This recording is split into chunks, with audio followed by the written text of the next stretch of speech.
할렐루야, 성도 여러분 반갑습니다. 오늘 우리에게 허락하신 하나님의 말씀은 구약 성경 예레미야 21장 1절에서 7절입니다. 예레미야 21장 1절에서 7절입니다. 함께 합독하시겠습니다. 여호와께로부터 예레미야에게 말씀이 임하니라. 시드기야 왕이 말기야의 아들 바스울과 제사장 마아세야의 아들 스바냐를 예레미야에게 보내니라. 바벨론은 느부갓네살 왕이 우리를 치니 청컨대 너는 우리를 위하여 여호와께 간구하라. 여호와께서 혹시 그의 모든 기적으로 우리를 도와 행하시면 그가 우리를 떠나리라 하니, 예레미야가 그들에게 대답하되 너희는 시드기야에게 이같이 말하라. 이스라엘의 하나님 여호와께서 이와 같이 말씀하시되, 보라, 너희가 성 밖에서 바벨론의 왕과 또 너희를 애워싼 갈대아인과 싸우는 데 쓰는 너희 손의 무기를 내가 뒤로 돌릴 것이요 그것들을 이 성 가운데 모아드리리라. 내가 든 손과 강한 팔 곧 진노와 분노와 대노로 친히 너희를 칠 것이며, 내가 또 사람이나 짐승이나 이 성에 있는 것을 다 치리니 그들이 큰 전염병에 죽으리라 하셨다 하라. 여호와의 말씀이니라.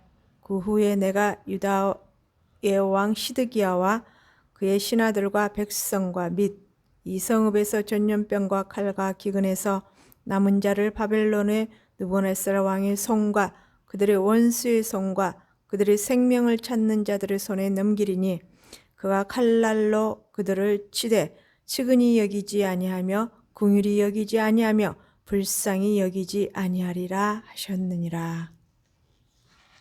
아멘.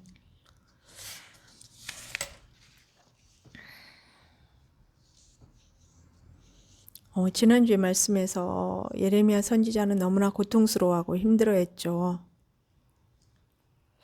오늘에 또 이제 하나님께서 예레미야를 선지자를 통하여서 말씀하십니다.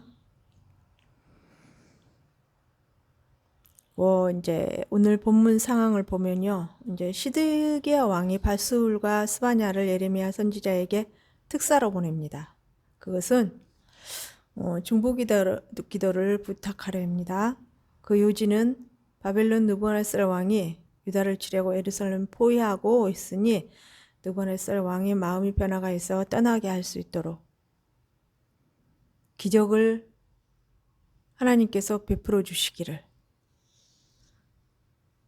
그런 기도를 부탁하러 우리 예레미야에게 자신의 신하들을 특사로 보냅니다. 즉 남유다에 일어나는 그 모든 문제에 있어서 한 나라 왕으로서, 또는 하나님을 아는 사람으로서 잘못된 길로 가고 있는 이 모든 상황 속에서 회개의 길로 돌이켜야 하나, 그것을 알지 못하고 깨닫지 못하는 이들에게는 호겨하는 안일한 마음과, 또한 하나님이 예레미야 선지자가 하나님의 선지자라는 것을 알고 기도의 부탁을 하러, 예레미야 선지자가 기도를 하면 혹여나 하나님께서 마음을 돌이키셔서 기적을 베푸시면 또한 이 느부갓네살 왕이 마음을 돌이키고 돌아가지 않을까 하는 그러한 마음을 가지고 기도 부탁을 하러 보냅니다. 그러나 하나님께서는 예레미야 선지자에게 말씀하시기를, 바벨론인들을, 즉 갈대아인들을 성 가운데로 모아들이리라.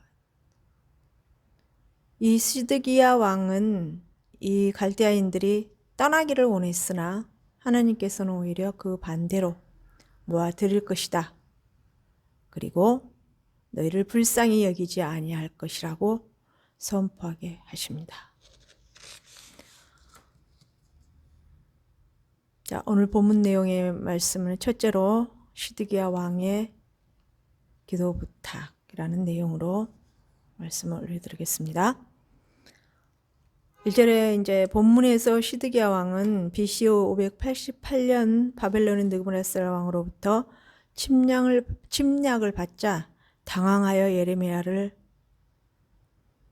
에게 이제 특사를 보냅니다. 그는 본래 이제 느부갓네살에 의해서 옹립이 되었으나 바벨론 파의 득세로 인하여서 애굽, 암몬, 두로, 모압, 시돈 등과 동맹을 맺으며 바벨론의 반란을 꾀하였던 왕이었습니다. 에스겔서 17장 15절에 기록된 내용입니다. 그러나 막상 상황이 다급해지자 그는 자신이 투옥시켰던, 즉 예레미야 이제 보면은 32장 1에서 2절에 보면은 유다의 시드기야 왕 10째 곧 느부갓네살 18째 해에 여호와의 말씀이 예레미야에게 임하니라. 그때 바벨론 군대는 예루살렘을 에워싸고 선지자 예레미야는 유다의 왕 궁중에 있는 시대뜰에 갇혔으니, 이렇게 기록되어 있죠. 예레미야에게 특사를 보내어 도움을 청했던 것입니다. 한편 이 봄절에서 말기야의 아들 바스울이 등장하고 있는데요. 20장 1절에서 6절에 등장하는 이 바스울과 이제 이름이 같은 동명이인이라고 봐야 됩니다. 이곳의 바스울은 더욱더 악랄하게 예레미야를 반대했던 사람이고요.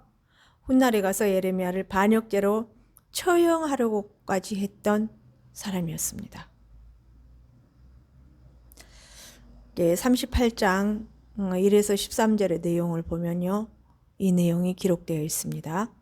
그 뒤에 등장하는 제사장 마아세야의 아들 스바냐는 본장에서 시드기야의 특사로 예레미야에게 왔지만 37장 3절에 보면은 훗날에도 예레미야를 찾게 됩니다.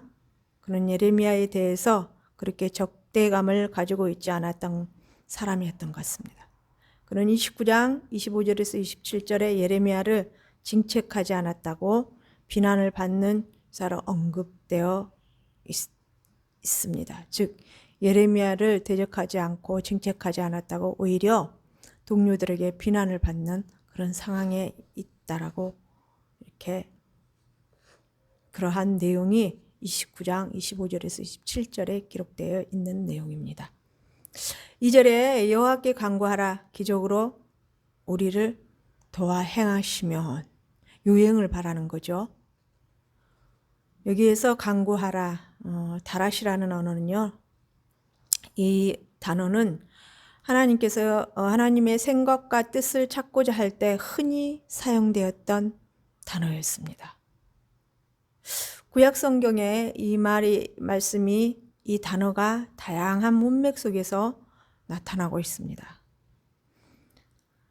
한편 열왕기하 19장 35절 36절과 이사야 37장 36절 37절에 기록된 내용을 살피면요, 시드기야는 그때로부터 약 1세기 전, 즉 BC 701년에 예루살렘에, 즉 사네립과 아수르 군대에 의해 포위당했던 사건을 염두에 두고 오늘의 이 특사를 보낸 것일 수도 있습니다. 그때 여호와께서는 즉 기적을 행하사 사네립을 물러가게 하셨죠. 현 상황 역시, 현재 이들 본문 내용에서 있는 이 상황 역시 그때와 대단히 상황이 비슷한 상황이었다라는 것입니다. 어떠한 특별한 기적이 없이는 도저히 극복될 수 없는 상황과 처지였다라는 것입니다. 다만 이번에는 예루살렘을 공격하고 있는 것이 갈대아인들과 이제 또한 이 느부갓네살 왕이 이제 하나님께서 사용하셔서 유다를 치게끔 하시는 상황이죠. 이 느부갓네살 왕은 BC 605년에서 562년 사이에 바벨론을 통치했던 왕이었습니다. 자, 두 번째로, 이렇게 시드기야 왕이 하나님의 구원의 손길을 원하면서 예레미야 선지자에게 특사를 보냈으나 두 번째로 그 기대와는 전혀 반대로 하나님의 응답이 예레미야 입을 통해서 바로 나오게 됩니다. 21장 3에서 4절 하나님의 구원의 손길을 기대했으나 그들에게 주어지는 응답은 아주 조그마한 희망마저도 완전히 깨어버리는 것이 되고 만 것입니다. 즉 약한 병기를 가지고 강력한 갈대아 군대와 맞서 싸우려고 하였습니다. 하나님께서는 유다 백성들에게 이들에게 항복하라고 하셨죠. 그러나 하나님은 그나마 있는 그 병력 또한 되돌려 버리실 것이고 침략자들을 오히려 성 안으로 불러들이실 것이라고 말씀하십니다.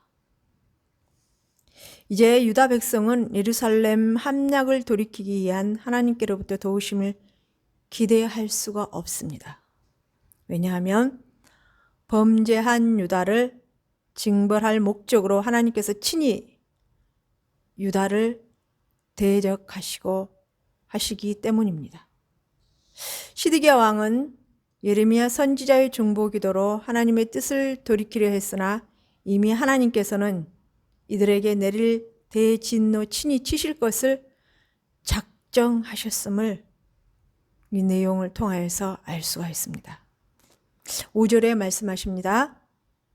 내가 든 손과 강한 팔 곧 진노와 분노와 대노로 친히 너희를 칠 것이며. 현 상황 속에서는 하나님께서 하나님의 도구로 사용하시는 갈대아인들과 르브나살 왕을 유다 백성들에게 보냈으나 이들을 도구로 삼으셔서 하나님께서 친히 유다 백성들을 치신다고 말씀하십니다.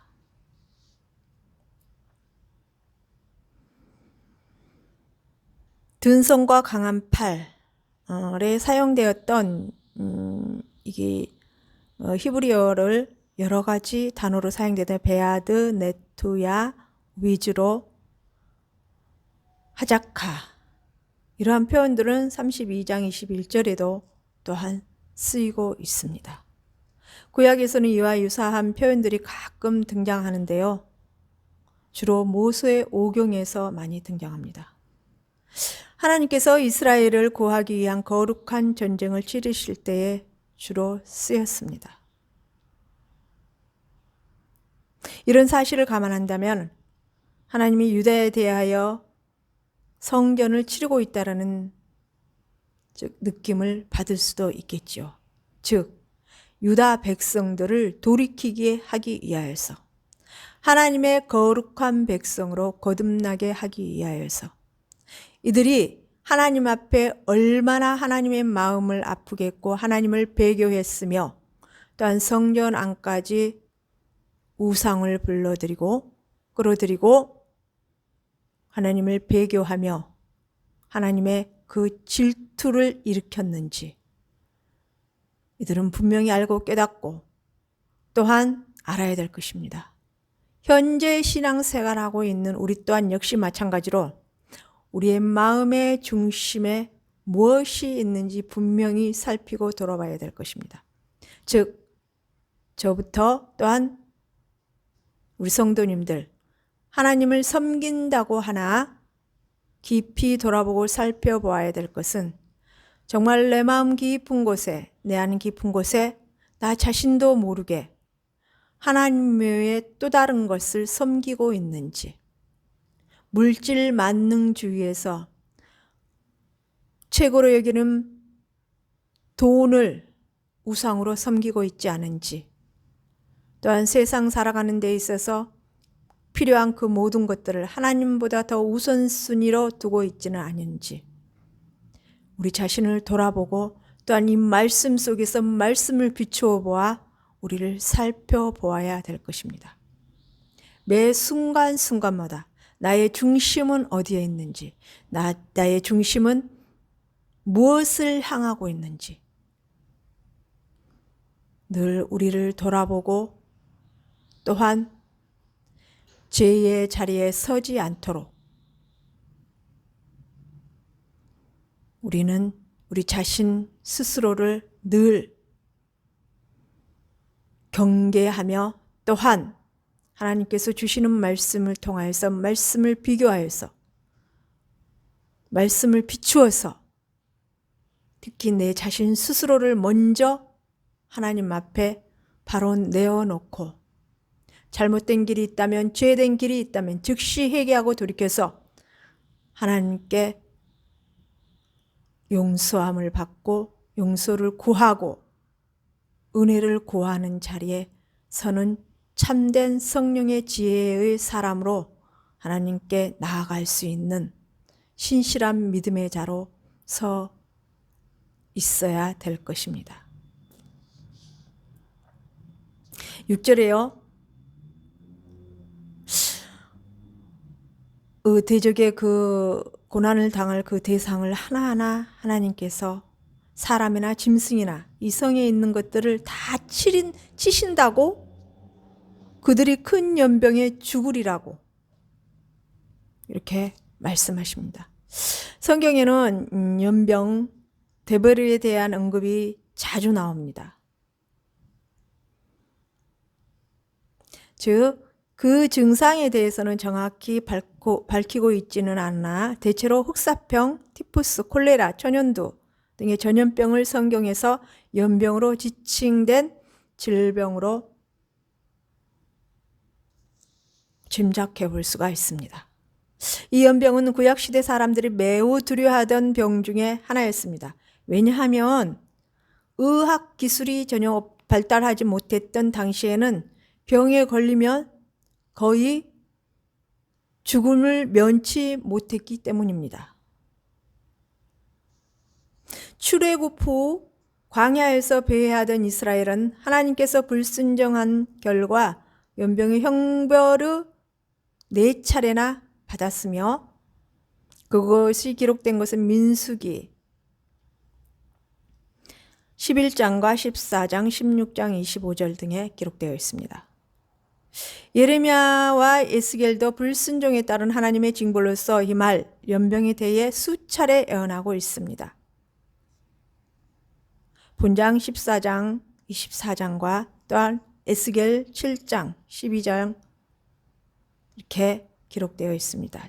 즉 이러한 전염병은 하나님의 진노함으로 우리는 분명히 깨닫고 그 시대의 상황을 분명히 분별하며 전염병과 연관된 상황들을 하나님의 뜻을 바로 알기 위해 더욱 더 하나님께 무릎으로 나아가 분별의 영을 구하며 참 지혜의 자리에 서 있어야 될 것입니다.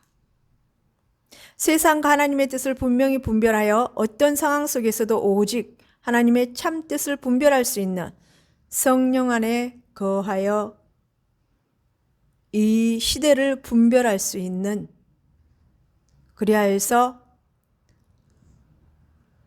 내 자신이 하나님과의 바른 관계를 맺고 또한 주위 사람들을 살릴 수 있는 주위 사람들을 하나님의 자리로 하나님 기뻐하시는 자리로 이끌어낼 수 있는 생명을 살리는 자리에 서 있을 수 있는 참 지혜자들로 저와 우리 성도님들이 서 있을 수 있는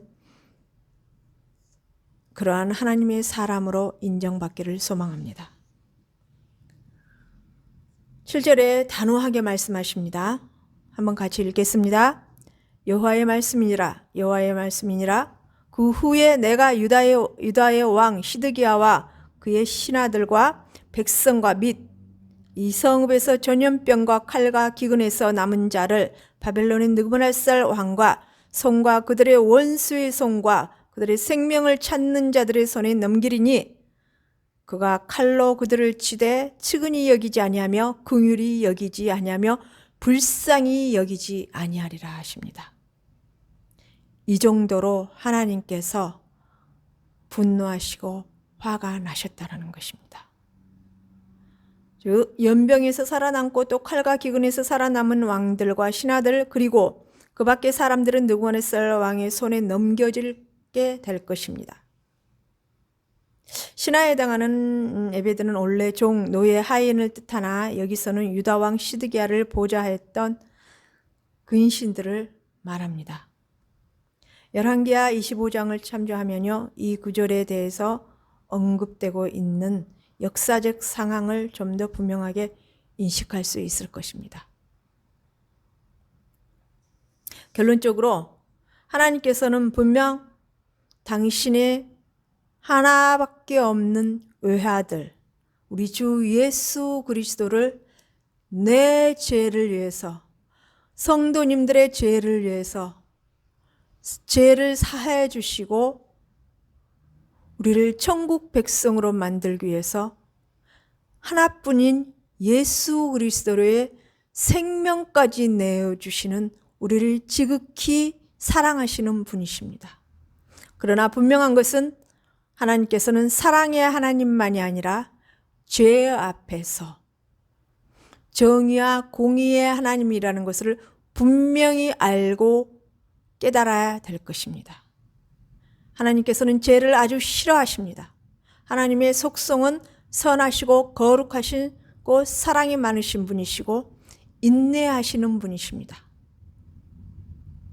그러나 오늘 본문 말씀을 통하여서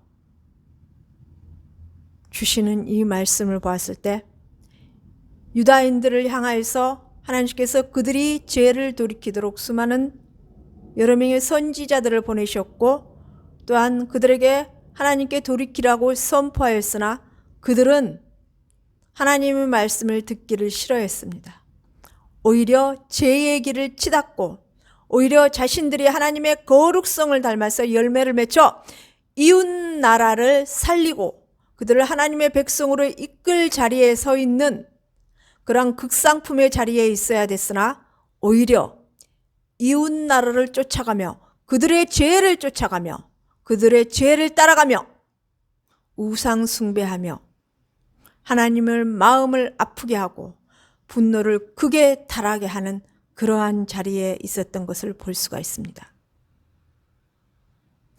지금 현재 우리의 신앙의 자리는 어디에 있는지 분명히 살피고 돌아봐야 될 것입니다.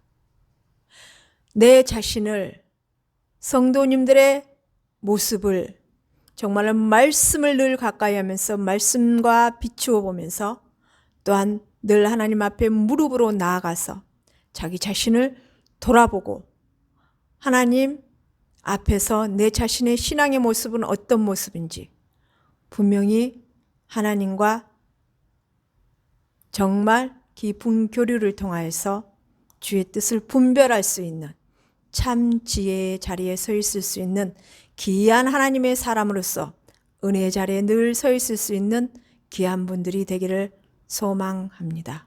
기도 올려드리겠습니다. 살아계신 하나님 아버지 감사합니다. 은혜와 긍휼의 하나님 아버지 감사합니다. 능력과 권능의 하나님 아버지 감사합니다. 아버지 예레미야 선지자를 통해서 주셨던 이 말씀을 통해서 현재 우리가 신앙생활을 하면서 이 마지막 때를 살아가면서 하나님 앞에 내 자신과 우리의 공동체는 하나님 앞에 어떤 모습인지 다시 한번 말씀을 통하여서 하나님 아버지 깨닫게 하시고 돌아보게 하시고 자신들을 하나님 아버지 하나하나 주님의 뜻과 목적에 따라서 분별할 수 있는 지혜의 자리에 서 있을 수 있도록 우리 모두를 이끌어 주시고 인도하시고 함께하여 주시옵소서.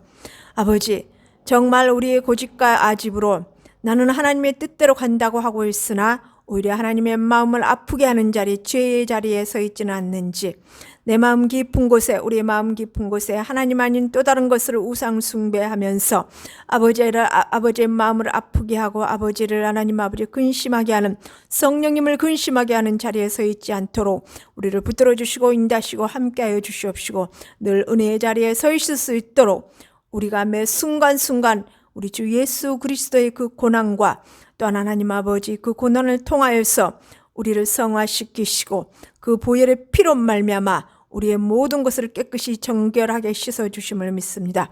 그러하오니 우리가 죄를 발견하게 하시고 깨닫게 하시고 회개의 길로 인도하여 주셔서 늘 은혜의 자리에 서 있을 수 있도록 참 지혜의 자리에 서 있을 수 있도록 성령의 인도함을 받을 수 있는 저희 성도 교회 모든 성도님들과 제 자신이 될 수 있도록 하나님의 기쁨이 될 수 있도록 하나님이 기뻐하시는 자리에 늘 서 있을 수 있는 지혜로운 자들이 될 수 있도록 성령님 도우시고 인도하시고 함께하여 주시길 믿사오며 거룩하신 주 예수 그리스도 이름 받들며 감사하며 기도 올리옵나이다. 아멘.